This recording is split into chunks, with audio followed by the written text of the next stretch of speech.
Cory, how's it going? I'm really good. How are you? Good. So I saw Landscape with Invisible Hand at Sundance, and Awesome. and you must get this a lot, but when we were talking about Sundance and your movie came up, I really butchered the story, and I was wondering, why don't you give me the official explanation of the story? Yeah, so my elevator pitch always is that it's the story of a young man coming of age, finding his voice as an artist, and falling in and out of love in a world that's been taken over by aliens. And the big twist in this story is that this alien invasion is not a big, scary military invasion. It's a purely economic alien invasion, where the aliens just have very advanced technology that makes all human labor redundant and forces humans to engage in increasingly debased forms of alien tourism to make a buck.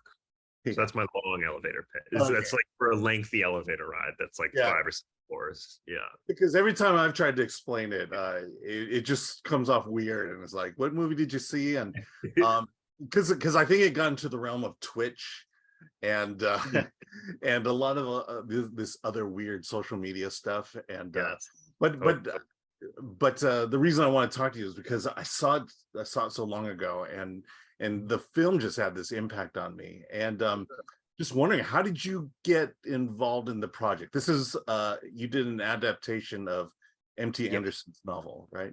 Yes, there's this wonderful novel by M.T. Anderson. I apologize for the barking, by the way. Here, I'll just introduce you. My dog is anyone who's seen the movie will kind of recognize this face. And she was a little bit of an inspiration for the creatures, and something is upsetting her right now. So we're trying to keep her calm. So yes, the book was by M.T. Anderson, and it's this wonderfully bizarre story, very much like the long elevator pitch I just gave you. And I love that it was that it was so different from anything I'd done before as far as genre. And I'd done two kind of, comparatively sort of realistic, quieter, kind of, human dramedy, dark comedy, crime story sort of things. And I really wanted to sort of let it all out and do a really strange genre movie. And this seemed like a great opportunity to do that. And also, it was really about something. The book takes on issues of sort of late capitalist corporate consolidation and of colonialism, but does all of that with a real lack of self-seriousness. It's a very sort of absurdist, kind of funny, zany take. I hate the word zany, but a zany take on very heady subjects. Yeah, and I appreciate the fact that it's subtle in there in this weird story, and it doesn't hit you over the head with the sledgehammer. Oh, good. I tried that. I'm very against sledgehammer movies. There are many. Yeah. So what was your into the story? What was it about the story that you connected with? I think I was immediately hooked in the book just by the first few pages, which sort of lay out this premise and the idea of a young man trying to hold on to his sort of teenage sense of authenticity in this increasingly alien world. And world building is something I love in the movies that I enjoy as a viewer, but really something I'd never taken on unless like early 2000s Long Island counts as world building, and it is a distinctive world. But I think that was my end, was just the strangeness of the world, and then the root of it is always the thematic stuff and the emotional journey of the lead character. But the reason to choose this project was really the kind of the world and the ideas of this novel. Yeah, so I mean, the thing that really stuck out to me is, there are rules when you build a world like this. I mean, did you talk with MT about the rules, or was it something? I guess I'm going into the collaboration that you might have had with him. Yeah, it was a great collaboration. He was very, I think, sort of an ideal partner in an author. I don't know if it's always this smooth. I've heard about the famous, Stephen King, Stanley Kubrick fights on The Shining, and he was very very understanding that this was that you know, I was going to make it my own in some senses, but I was very it was very important to me to preserve the tone of the book, which really was something that I loved about it. This very specific kind of, again, not hitting you over the head with its sort of satirical tone. This sort of subtle in its purposes, but unsubtle in its in the strangeness of its world, very unafraid to kind of go to very odd places. And I really wanted to hold on to that tone and to the kind of cynicism of it. And I think we connected on that pretty early, and I sent him drafts and got his thoughts, and he came and visited set, and was just a great partner throughout the process. Yeah. So we do have a lot of filmmakers who watch this, and I want to talk about adaptations. You wrote it, and the thing about adaptations, the criticism I have a lot of adaptations is a lot of times the screenwriters, they don't understand why people like the original source material in the first place. Yeah. They seem to be so focused on the narrative of the story that they don't get the subtext of the story. What was the adaptation process like for Landscape with Invisible Hand?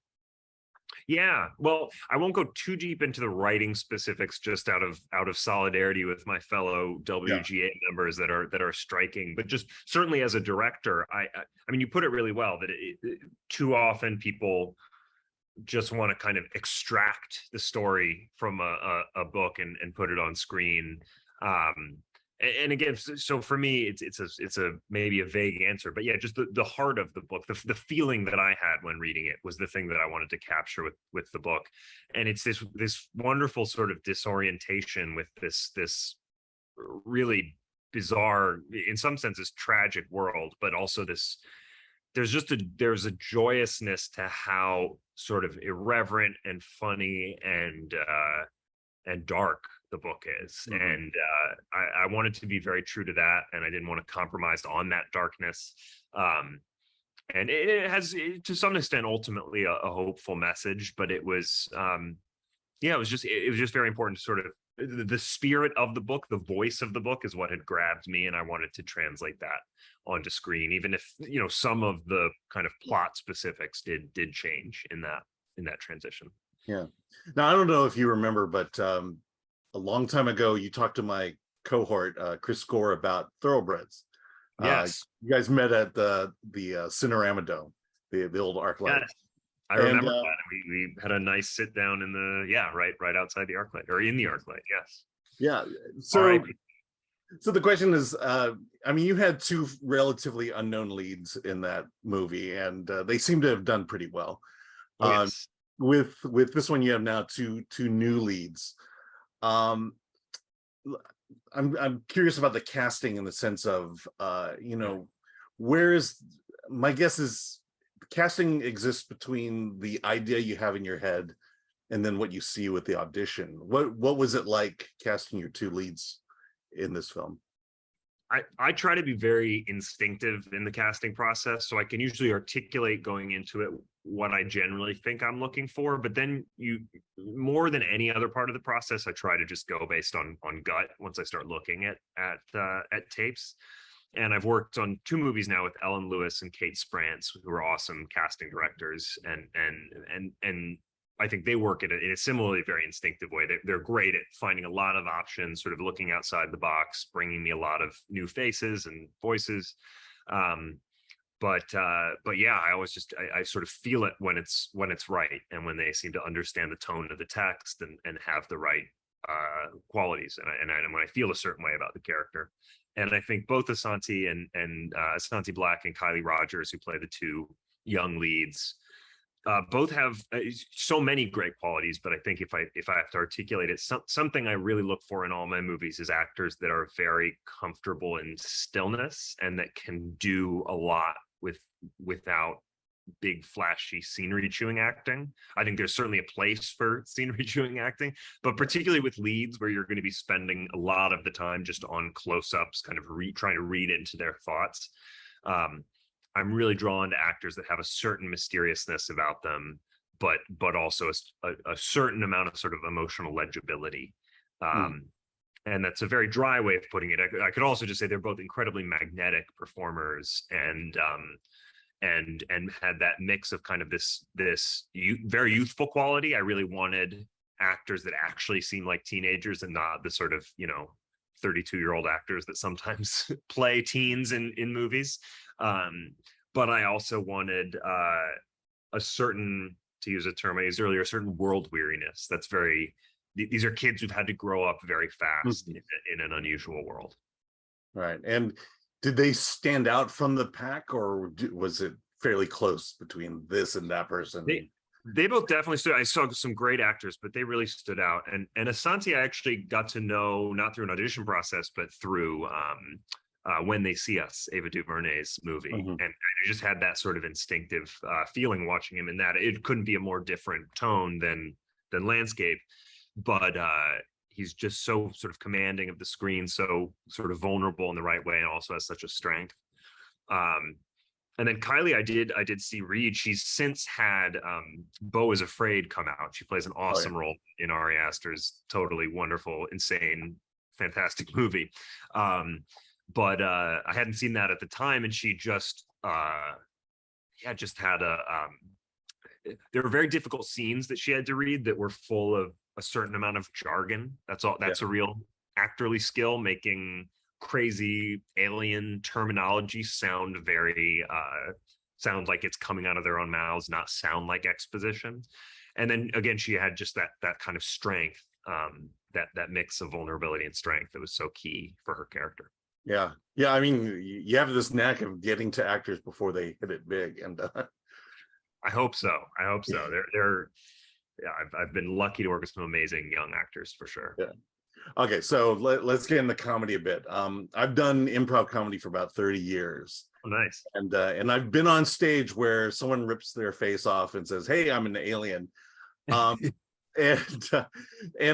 that happened enough times to where I realized comedy really is about finding that connection with reality, finding a way to ground itself. And this film, it lends itself to being out there and wacky and weird. What tools did you use to kind of keep the story and the filming, the production of it grounded while bringing in the comedy behind it? It's such a good, I love that question. We actually talked about this a lot, because yes, as much as I gave you my elevator pitch saying how kind of bizarre and zany the concept is, it's sort of, once you choose a concept that's that out there, yes, you then need to do everything you can as a director to control the tone and wrangle the tone and bring it closer to reality.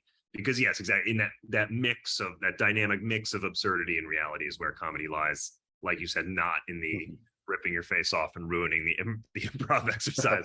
But yeah, so some of that we did just on a very technical level with my DP Lyle Vincent. This was our third collaboration, and we tried early on to make as many non-standard sci-fi decisions as possible in shooting it. So we said, okay, your classic science fiction movie is like a widescreen 2:39 anamorphic, beautiful big lens flares. It's full of like pretty white and silver gleaming surfaces, and we didn't want to do that at all. We wanted a very sort of earth tony movie. This was a big part of that was Sue Chan's production design as well. And we ultimately went for a 1:6:6 aspect ratio, so fairly narrow, not quite a 4:3, but the same one that Kubrick used in Clockwork Orange and a bunch of his movies. And then and then just choosing locations and everything. We wanted as much of a sense of grit and patina and realism as we could find, to then counter, to provide a sort of casing for the crazier elements once the visual effects really get going and the aliens appear. Yeah, so that's a good answer. I like that. So that brings me into Tiffany Haddish now. Yes. She, for the most part, we've seen her in a lot of really out there roles, but in this one, very grounded. She is a mother. I guess I'm curious what the conversations were like with her in the preparation for this role. Yeah, I think early on talking to her about the role. So, well, first I want to say she's someone I've wanted to work with since Girls Trip. She's been on like the top of. It's another tone that's very far from my own movies, but I was just so impressed by her performance in that movie and her kind of total command of the screen, and just has been top of my list for actors I've wanted to work with since. And I did like the idea of giving her a role that was slightly against type. She is funny, and particularly her memoir. Reading her memoir, I got such a sense that she's very good at making extremely dark circumstances comedic, like finding the comedy in real human tragedy, allowing those two to coexist. And so I thought she was a perfect fit for this. And yeah, even in our early conversations, I think she really was connecting with it just on kind of a human level. She is such a naturally funny person that days when she was on set, we would get some strange monologues between takes about like, where do the aliens poop from, and all sorts of strange questions she would ask. We could cut a great blooper reel of Tiffany's takes, but she was also, she just in the sort of dramatic moments was just very locked in, very emotionally present. Really just a fantastic dramatic actor. Yeah. I mean, there are two scenes where she really pours on the drama. And I feel like if the character wasn't being taken seriously, that would have undermined those two performances. And then when she does have to interact with the alien, yeah, by keeping it grounded, that makes those scenes even more funnier. Yes, absolutely. And she does get a few moments later in the movie where she gets to kind of unleash the comedic side, but I liked having both of those in the same performance. Well, I mean, yeah, you got to build to that. She definitely earns those moments at the end. So again, a lot of our viewers are filmmakers, and I kind of want to talk about your career for a second. I want to go off of you came off Thoroughbreds, and I think it was successful. I don't know what Hollywood thinks, but yeah. I really like that movie, and I'm wondering, with its success, what kind of advice were you getting about your career? Did you have an idea of where your career wanted to go from there? Were people giving you advice? What did you hear, and how did you ultimately come to the decision to follow where you are now? Yeah, it's a great question. I think, it's well documented that Hollywood likes to typecast people, including filmmakers. So certainly in the months after I wrote Thoroughbreds, I got a lot of like girls kill someone and do it on Instagram scripts, like a lot of like teenage murder stories. And that, of course, was the last thing I wanted to do after having just made a teenage murder story. So ultimately went and made this sort of financial crime, true story movie, Mike Makowski's script, Bad Education. But yeah, there was a lot of, there were certainly a number of voices in my ears. I don't think there was no sort of cartoonish, money hungry agent being like, we got to get you on a Marvel movie ASAP or anything like that, if Marvel had even wanted me for a Marvel movie at that point. But no, I think people, I think the industry is in such a strange place and has been for so many years that I think no one can honestly tell you there's one, even if you're just cynically optimizing for paycheck. I don't think there's any one clear path for directors anymore, and I'm certainly not trying to, nor is anyone that's sort of in my ear trying to cynically optimize for paycheck. Trying as much as possible to make movies that have been hard to make for a long time, which are original or not at least not based on kind of glitzy IP, but still hopefully have the potential to reach a good sized audience. Mm-hmm. So yeah, I'm just checking the chat here. So what advice would you give someone who completed their first film and wonders what's next? What would you tell them? Well, I'd say certainly maybe this is not an original thought. The second one is very, very hard, because if you're like me and you've been making project, in my case, it was mostly plays. That's sort of how I got into film. But if you've been making projects mostly for yourself and kind of your group of friends, really, and there's an immediacy to making stuff for people you know to some extent. And you always hope to find a larger audience, but when you're doing it really for yourself, there's a purity to it, and it's a grind, but it's easy to stay artistically focused. And then as soon as you make something and you get like strangers reviewing your movie, and you get a theatrical release for your movie or a streaming release, whatever it may be, it's very hard to just I found it very hard to sit down alone and write with that additional pressure. And so in my case, it was really helpful that I did come across a script that I completely loved, that I really related to, by another screenwriter, by Mike Mikowski. That was Bad Education. That was Bad Education.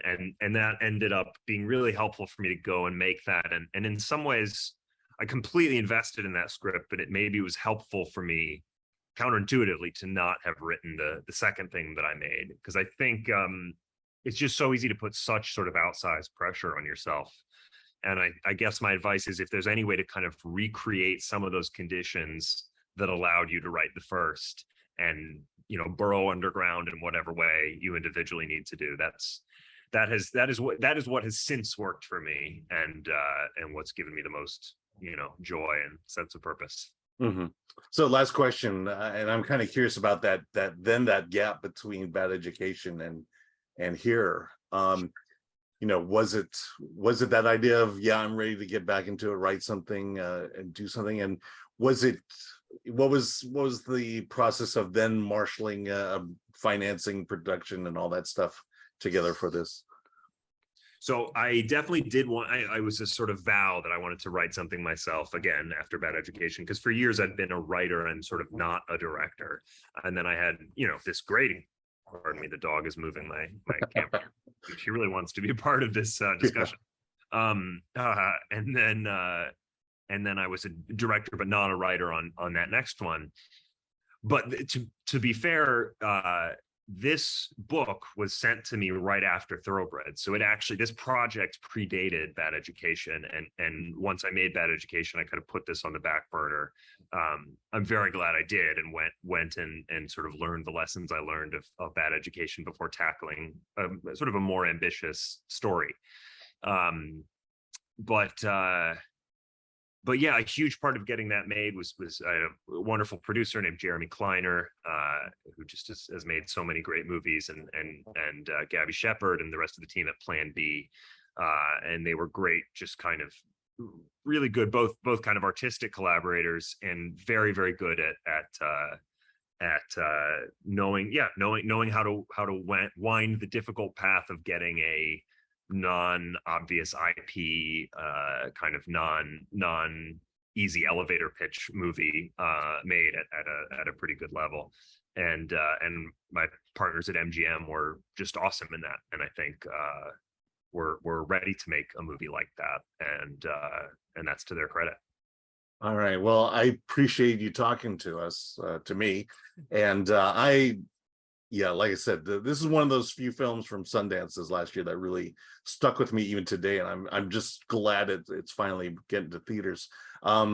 It's August 4th, or is it August 18th? August 18th. Okay, so 2 more weeks, not long. So I would just say, August 18th, go see Landscape with Invisible Hand, and also keep checking out Thoroughbreds. That's such a great movie too. So thank you so much. I really appreciate it. This has been a real pleasure talking to you. Yeah, thank you.